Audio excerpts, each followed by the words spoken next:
Well, Mr. President, you did it. Just like I promised, right? Halfway through into your first term, and prosperity is at an all-time high. In 2 years, you really made America great again. See, I told you. It's more than just words on a silly hat. First Lady Melania is 100% correct. I got to admit, I didn't think it could happen this fast. Everyone loves the new laws you tweeted. Terrific. Just terrific. God damn. Boo! I'm at the White House today. The old Casa de Queso, featuring that dastardly orange Cheeto himself. You know who I'm talking about. The Commander-in-Cheese. Anyone? Old Provolone Old Drumpf? The POTUS, but the P stands for Provolone. I'll say right off the bat that I don't like Donald Trump, and I don't like Saturday Night Live, but what I do like is talking shit. So allow me to set the stage for when two things I don't like came together to create something I really, really don't like. Trump hosted SNL back in 2004, but today we're talking about his second episode, which aired live from New York on November 7th, 2015. So about 5 months after he announced his candidacy and about a year before everyone voted for him.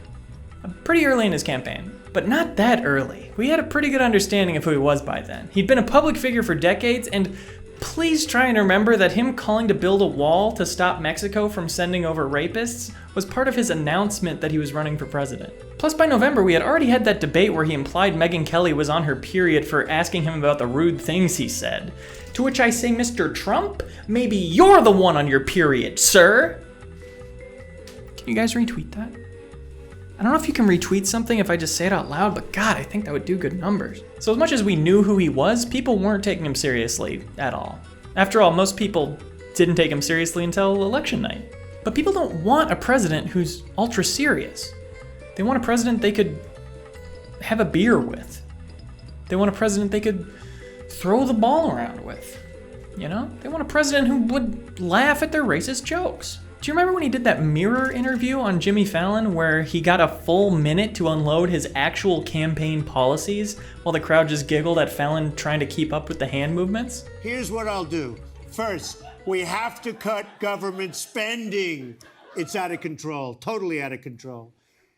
Then we've got to lower corporate taxes. It's become impossible to do business in this country. That's such a compelling moment to me because it's a microcosm of this whole press junket Trump went on and what it did for him. But nothing is on the level of that goddamn White House 2018 sketch. The episode opens with the MSNBC Democratic Forum getting digs in at MSNBC, of course, and Hillary and Bernie. Hillary for not being able to relate with common people, and Bernie for hating everyone. Of course I hate you. I hate everyone. Famously, Medicare for no one. Hey. Trump's monologue has some gems in it, bringing up his feud with Rosie O'Donnell and giving him the opportunity to stand by calling her crude, rude, obnoxious, and dumb. I said some things about her that were mean, but completely accurate. Truly America's bad boy. America's naughty, naughty little boy. Then they get Taron Killam out to do a not good Donald Trump impression. I gotta say you're doing a great job. In fact, I think this show just got better by about 2 billion%. Dog shit.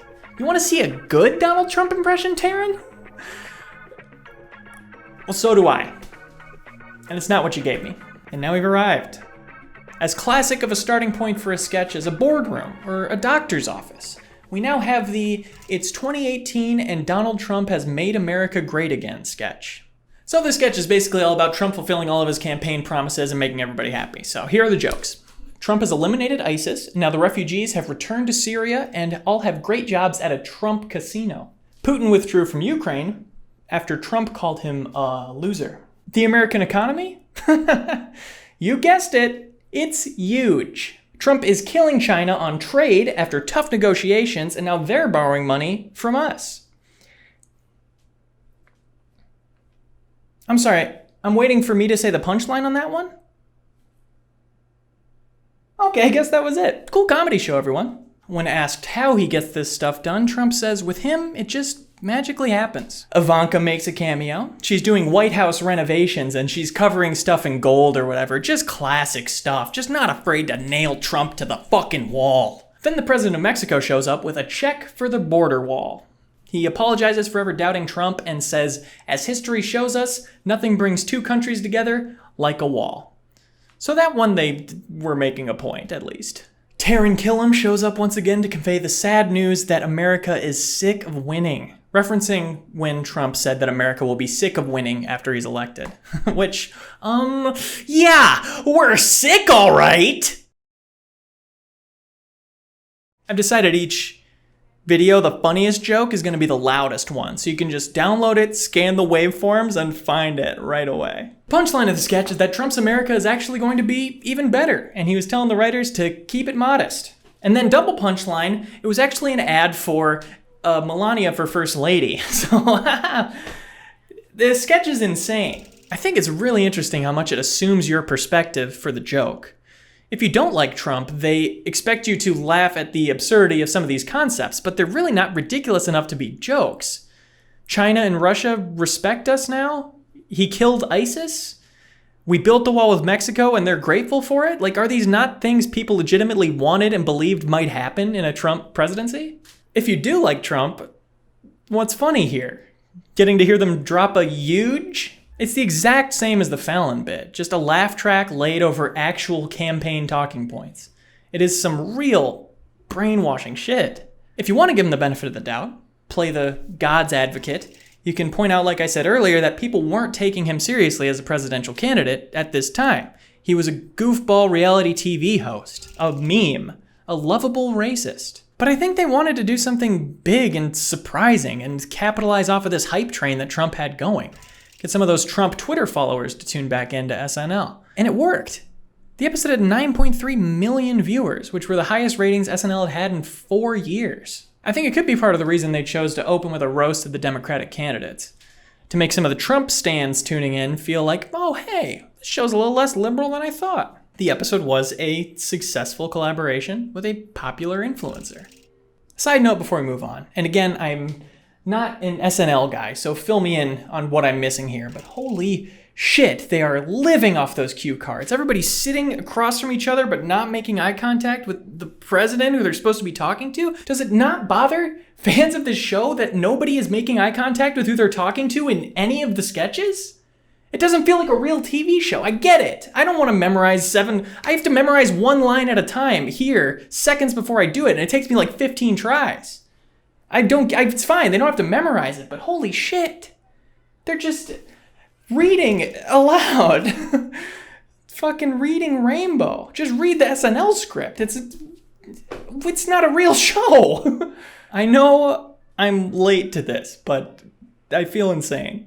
The rest of the episode treats Trump in more or less the same lighthearted way. There's a sketch he says he can't be in, but then his mean tweets keep popping up and they make everybody sad, so great Twitter plug there. Enjoy my tweets. And then it ends on a fun little note about how it can be funny to be racist. What? You is a Next, we've got that iconic Hotline Bling sketch making fun of the dancing, which is another very humanizing moment for Trump. He gets to goof off, show he's not afraid to look stupid and have fun. You know, hey, he sings like I do. I'm America there. Wow, I sing just like that. You used to call me on the cell phone. Weekend update, though. As always, it is a spirited look at global politics and trends. It's comedic, but an essential perspective on modern life. And don't try to say it was an innocent mistake, China, because we know you did the math right. They reference how there were protesters outside during the taping and the whole week prior. Michael Che does call out Trump for the whole Obama birth certificate thing. And I'm talking about the guy hosting the show. And I do have to commend them for some amazing puppet work on Drunk Uncle. Truly classic Muppet design. Drunk Uncle, like the White House 2018 sketch, completely assumes your perspective for the joke. Her name is Bruce! Like, people who agree with that character there just laugh at the liberal being uncomfortable, right? Obviously, Drunk Uncle isn't an aspirational character, but if you agree with him, he seems like just a lovable rascal. The next sketch has everyone in a band introducing themselves, with Trump on laser harp, upset everybody else's intro solos take so long. Not a bad idea for a sketch. But the eyeline shit.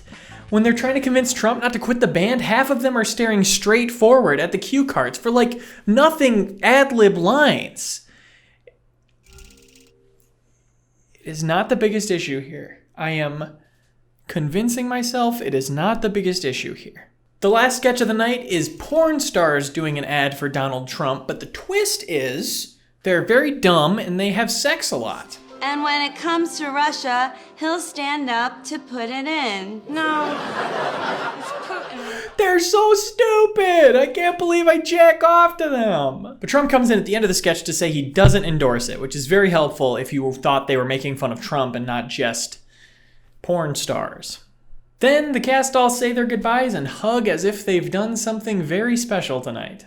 There's never really been an apology for this episode, not that I want one. Former cast member Taran Killam said in an interview with NPR that he regretted doing it and that it humanized Trump.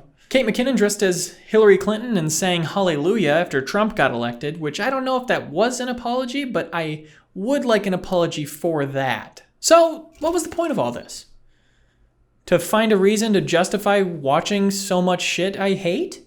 To point out how SNL stands for nothing? Besides Saturday Night Live. I get that.